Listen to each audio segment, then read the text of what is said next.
Alrighty, so we've been talking today about honesty and trust as leaders, and we talk a lot about in our workshops the role of creating safety as leaders, and a lot of that comes from being honest and building that trust.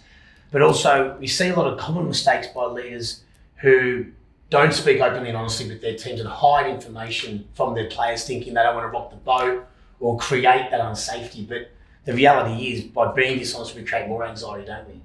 Yeah, I think part of being a leader, Jess, is it's exhausting. It's hard because you have to continually communicate. It's not easy, but the door has to be open all the time. You have to articulate. It's never been more important because we're seeing so much misinformation being sent around, and because that trust hasn't been built over time by the people now giving the information. No one believes what's happening. No, and it's the same in a corporate world. You have to build it over time. You have to create a really safe environment. You have to communicate really honestly. Yeah, I've just come from lunch with a CEO, and I asked him, I said, what is the most important thing you have to do now?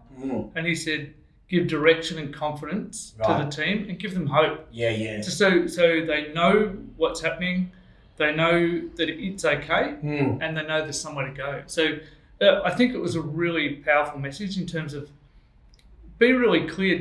If you're not sure about whether you should say it or not, you should say it. Don't not pass those messages on. I think they're really important. And I think the other thing is too, when people are now working remotely, if you don't trust someone, it's going to be really hard work over the next 6 months. If you trust your group, I think the teams that have built really good trust and really safe workplaces are now going to, I'm not going to say thrive because it's a tough time, but once they'll get through this period, then they'll start to really thrive once they get out of it. I had a bit of a similar experience this morning with a client where they're running daily meetings. So every day they come in 9:30, everyone gets together.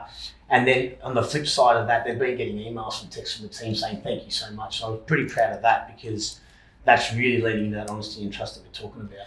And I think that's a really important thing to finish off with. You have to create a cadence. You have to create regular. In order to communicate, we have to have meetings. Now, they're going to have to be remote now, but you're still going to have to have meetings. And you have to do them on a regular basis. And I think that's the biggest thing for me. So communication, honest communication builds trust. Beautiful.